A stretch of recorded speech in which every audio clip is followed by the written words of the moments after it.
Maranatha, and welcome to the Septuagint versus the Masoretic, the only ministry in the world that is looking at the Septuagint and the Masoretic text side by side, line by line, from cover to cover, looking at Genesis to the end of the prophets. So today we're looking at Deuteronomy chapter 18. There are 22 verses, and the title of this video is going to be Sorcery, False Prophets, and the Messiah. In verse 1, we see here the first difference. The burnt offerings are their inheritance, talking about the Levites, verses in the Masoretic saying, and his inheritance. So it is not identified what exactly is their inheritance. It's saying the burnt offerings. But what are they? Well, we're going to find out. In verse 2, it says here, Yah is his portion versus Yah is their inheritance. In verse 3, we see here, you shall give the shoulder versus they shall give it to the priest. We can also see here the difference between the great intestine, specific part of the body, versus the ma, which is specifically the mouth, jaws, or the throat. Very different parts of the body there. And in verse 4, it says the first fruit goes to the Levite.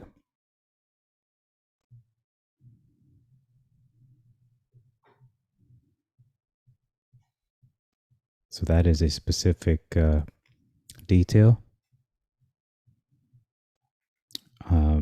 Perhaps it looks like the first fruit is given to him. But here it's saying the first fruits are given to him. Verse 5, to stand before Yah your Elohim, to minister and bless in his name, himself and his sons among the children of Israel. Verses to stand, to minister in the name of Yah. So we can see the difference here is in the Septuagint it is saying the Levite is to bless in his name versus to minister in the name of Yah. So it seems like similar, but he is blessing in his name, not ministering, at least in this verse. Verse 6, dwells, which means currently living there, versus sojourned, which means he does not reside there anymore. So you can use a loophole and say, oh, I sojourned there many years ago. No, you have to be either dwelling there or dwelling there recently, I think, just in my opinion. But according to the Septuagint, it is saying he dwells there actively or perhaps recently. And it says here, as his mind desires, versus all the desire of his mind, which seems to imply that it is the Levite's free will. It's his decision to want to serve, to minister, to go to this place, this city of all the children of Israel, versus this is all the desire of his mind. It says here, he shall have chosen the place which he shall have chosen versus which Yah shall choose. So in the Septuagint, it is a little more vague. It could be the priest or it could be Yah. Most likely, I believe it is Yah being described here versus Yah explicitly in the Masoretic. Verse 7 says here, to the name. He shall minister to the name of Yah versus in the name of Yah. Verse 8, he shall eat an allotted portion versus they shall have like portions to eat. And here it says hereditary in the Septuagint versus patrimony.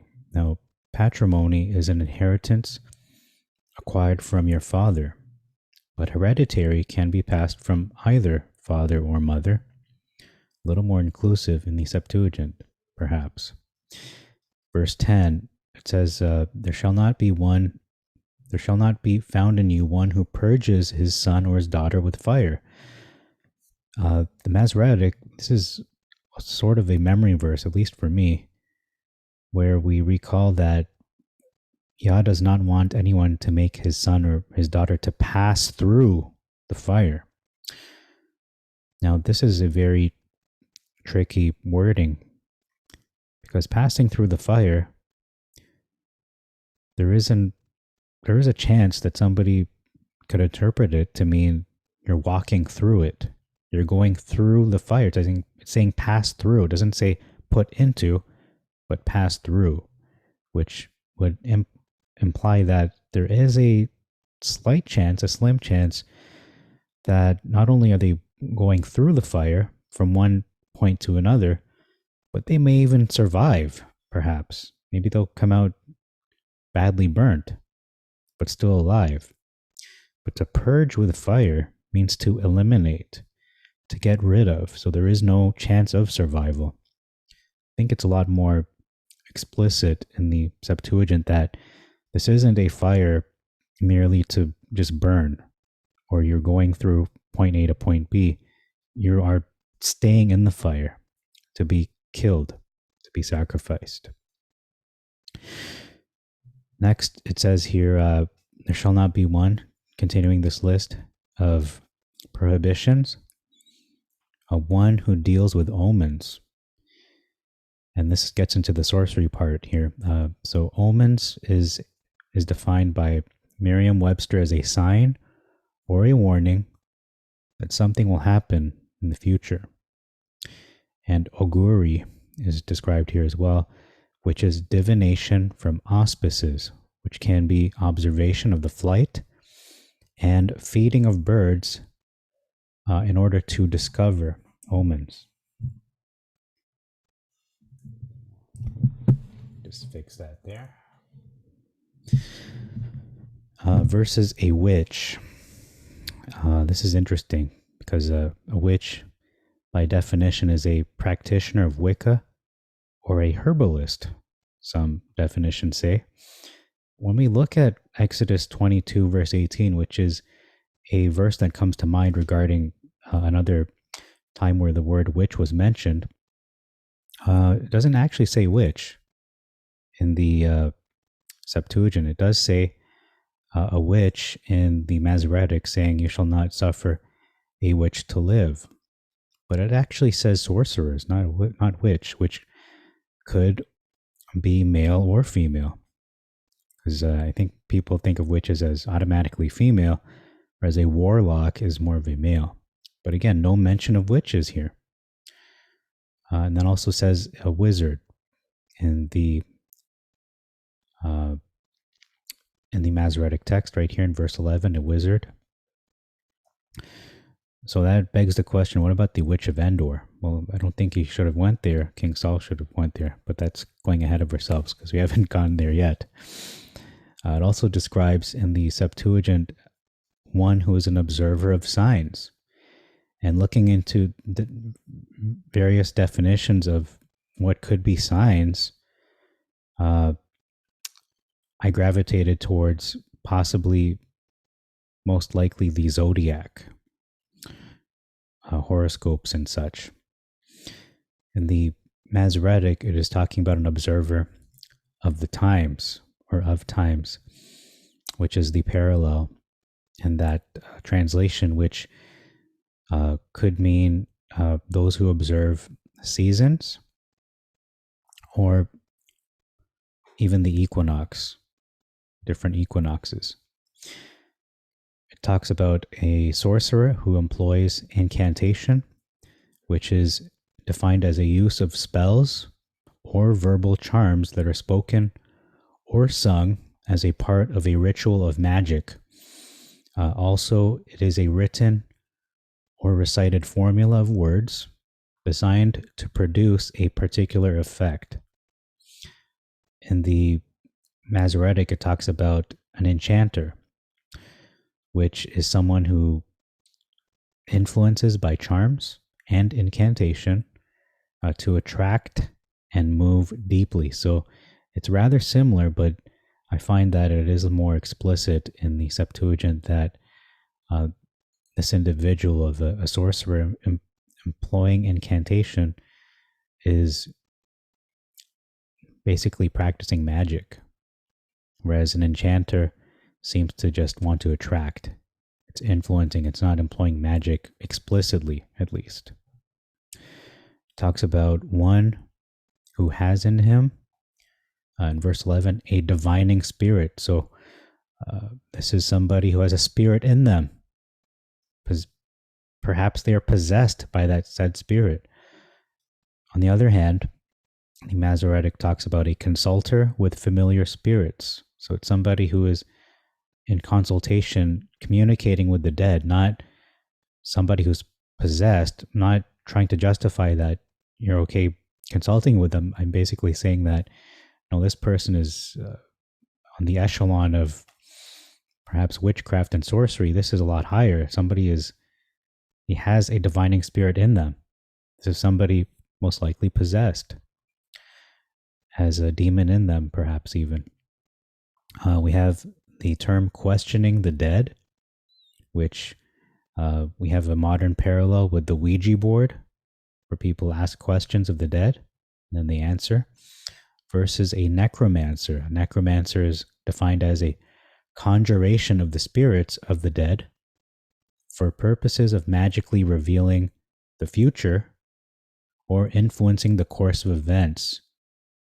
It also means to consult the spirits of the dead. So we can see there's a little bit of repetition in the Masoretic. It says consulter of the familiar spirits, and then it says necromancer, which are pretty similar. But looking in the Septuagint, there isn't much repetition. When we look at the Septuagint, it is somebody who is possibly possessed, and then questioning the dead. So it's somebody who has a spirit in them, or does not have a spirit in them, but are using them as a source of knowledge, of information, consulting them. Okay, and we have a big difference. If this wasn't big enough, there's a lot in those verses. Now moving on to verse 12, a big difference here. It says Yah, talking about these groups that were mentioned. Yah will destroy them before your face. So he's saying these people are abominable and they will be destroyed by Yah the Almighty, Yah Elohim. That's how much he does not approve. He will destroy them. The Masoretic, it doesn't say he'll destroy them. It actually says this is why Yah, your Elohim, drives them out.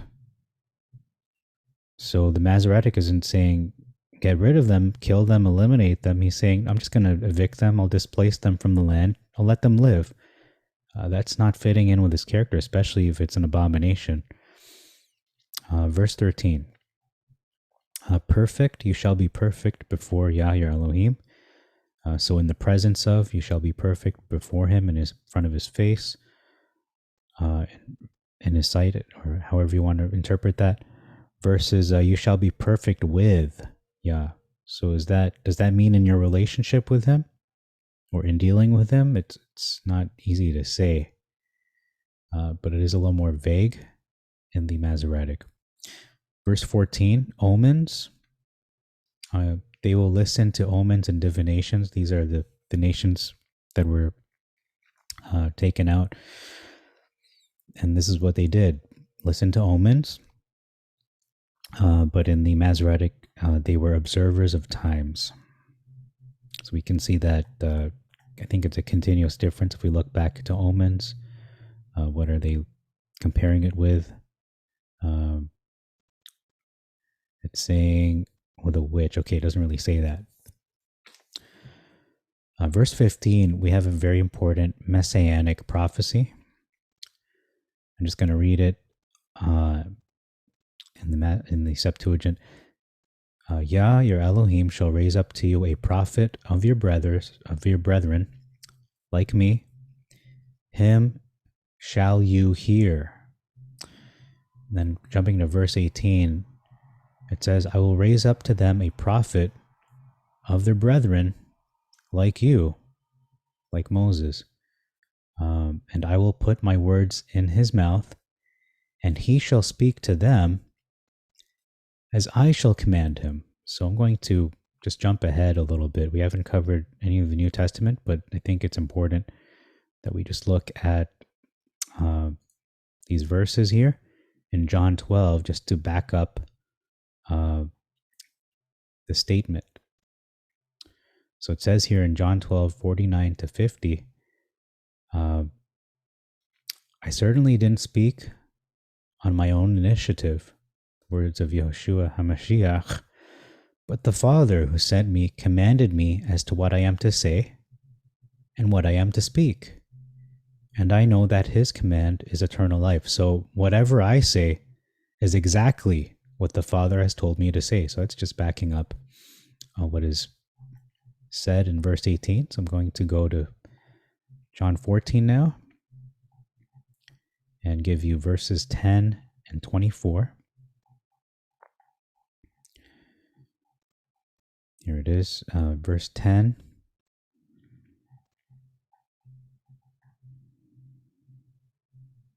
The words I say to you are not on my own initiative, but it is the Father who stays in me, who does his work. Believe me when I say that I am in my Father and the Father is in me. So it's not Yeshua's own words. It's the Father speaking through him. Verse 24. The word which you hear is not mine. It is the word of the Father who sent me. And now we're going to look at the last verse, John 17 and verse 8. These are just really good proofs to back up and support that verse 18. John 17:8. So this sneak preview of what I'll be doing. Yah willing, I'm able to finish the Tanakh. We'll be looking at the New Testament. So in verse 8 it says here, now they realize that everything you have given me comes from you, because I gave them the spoken words that you gave to... Okay, it's taking a while to load. Spoken words that you gave to me. They received them, these spoken words, and realized that I truly came from you, and they believed that you sent me. Okay, so I think that's it for that. Those backup supporting scriptures. And just let's read that again. I will put my words in his mouth. This seems to be the Father speaking, or Yah in any case. This isn't the Father, it's Yah. I will put my words in his mouth, and he shall speak to them as I shall command him. It's interesting that we get into a really, really deep philosophical and analytical discussion as to, okay, no one has heard or seen the Father at any time except the Son. So this is the Son speaking to Moshe, saying that I will put my words in his mouth, and he shall speak to them as I shall command him. But again, these are the Father's words. So technically it wasn't the Father speaking to him, but it was, because spiritually these are the Father's words. Just like when Yeshua HaMashiach came in the flesh, those weren't his words. It was like pretty much essentially the Father speaking to people through Yeshua. So that's what's happening here in verse 18 as well. Verse 19, we have another big difference. I will take vengeance on him. This is talking about the prophet that shall speak in Yah's name. whatever man shall not listen to whatsoever words that prophet shall speak in my name. So this is that prophet talking about Yeshua, the one who shall come, who has already come actually, but at this point of time had not come yet, who is to be like Moses. And this is a big difference. It says that I will take vengeance on him. That's very serious. What does that mean? It can mean a lot of things. I'm not going to interpret it right now, but it is a serious penalty for not listening to him. Perhaps you won't be saved because it says anyone who believes in his name, they will live forever. If they believe in him, if they follow him, right? If you're not just believing, but obeying him. In verse 19 of the Masoretic, it says that he won't take vengeance on them. He'll just require it of him. What does that mean? It's kind of vague. Require what of him? So that is a big question mark.